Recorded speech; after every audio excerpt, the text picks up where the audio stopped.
You know what's really interesting is that these videos, they're either favoring one side or the other side when it comes to real estate, either buyers or sellers. And the real estate market has been anything but boring since really COVID took place. I remember the good old days when it was just a very normal market and things were slowly moving. Well, that's just not the case any longer. We're gonna jump right into this month's market report. I'm excited to show you what we've got. So as we jump in, we have the closed sales is gonna be our first category. Now this is for both Collier is more Naples, Lee County is more Fort Myers, Cape Coral, Bonita Springs, Lehigh Acres. And so we're gonna go through those important distinctions between the two, and I'll tell you this report has major differences. So first of all, the closings that we have for single-family residences in Collier County is at 352 properties sold in the past month. That is up 2% year over year. Not too much of a difference there. Now this one's quite interesting. Look at what we have in Lee County. We have 1,025 properties that sold. That is up 41%. Year over year. There are 41% more homes that sold in the past month than this time last year. Now, why would that be the case? Well, there's actually a very good explanation for that, and this is why you can't always believe, I mean, the data is real, but there's usually a bigger picture to what's going on in the data. Remember what happened last year? It's October information.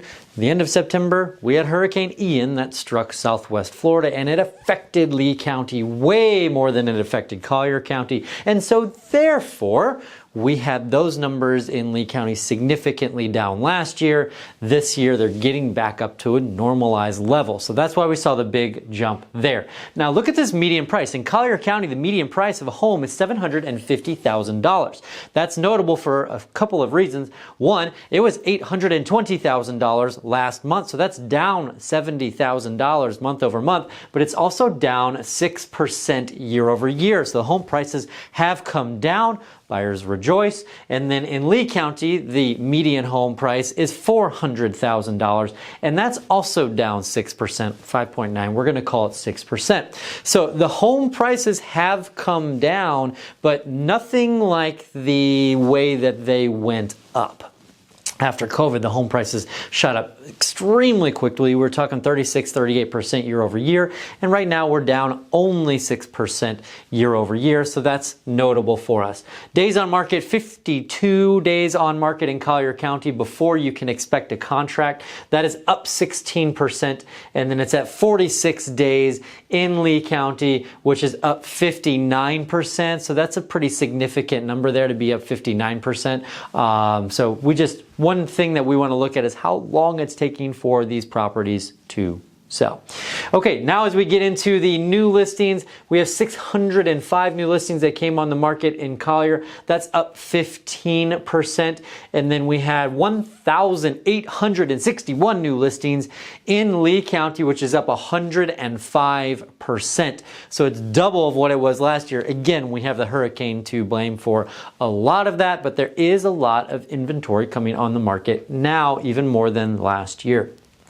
Our pending inventory, 521 in Collier County, which is down 13%, and then 1,553 in Lee County, which is down 6%. So the amount of pending inventory is down in both markets as well, so that our future closings should also be down and reflect that information.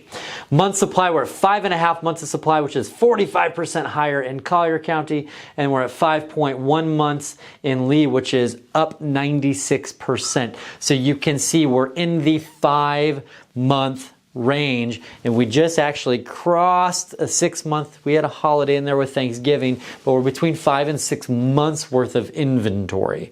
This is a really big deal. We have over 6,000 more homes on the market in all of Southwest Florida than we did this time last year, going into the beginning of our high season.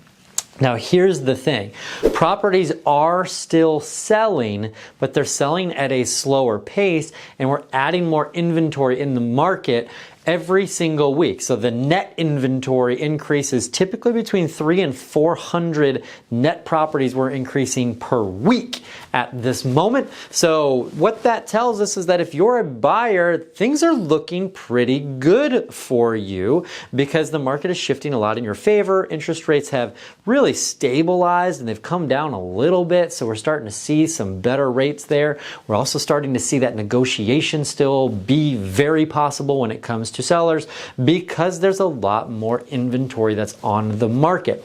Now, I expect that this season will also add some additional inventory. What happens most every year in January, as we get at the end of the year and into January, is people put their homes on the market if they're potentially looking to sell over the course of the next 4 months, because that's our high season. That's when the majority of the snowbirds are down here in Southwest Florida, and that is prime selling season.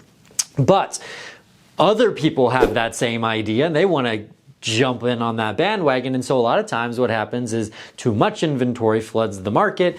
The sellers have high expectations. They don't get exactly what they thought that they were going to get. And so as a seller, it is extraordinarily important right now to price according to the market. We can't shoot for the moon like we could in 2021 and early 2022. We have to be in a good spot to be competitive, that buyer who can negotiate these days feels like they're getting a reasonable deal. It doesn't have to be a slam dunk. They just don't want to feel like they're overpaying because they've got stresses with the interest rates if they're getting a mortgage and some of the insurance challenges that we have as well. So here's the thing. There's one other interesting stat that I think is really important that we talk about today. Over 30% of the home sales in Florida are represented by new construction. That is a huge number and a new stat that we don't talk about very often.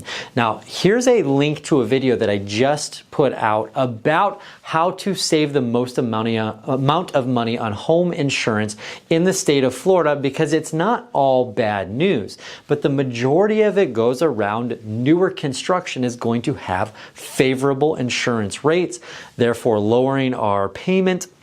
And if we can have a brand new home with a lower payment, that's going to be a lot more favorable than a used home, a resale property that has higher insurance costs and potentially some other challenges and upgrades and other things that need to be done to it. So new construction is continuing to win from that perspective. And if you are looking to potentially resale your property, you have to compare what somebody could buy new construction for, because again, that is favorable for more reasons than just, hey, I've got a home warranty.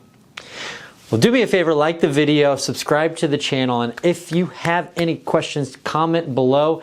Where do you think this is going? Are we going to have an incredible season this year? I'll tell you what, the airlines are thinking they are. They're increasing the amount of trips to Southwest Florida, flights to Southwest Florida, which is a really big deal. When you're in town, let me know. We'd love to grab a cup of coffee. Talk soon.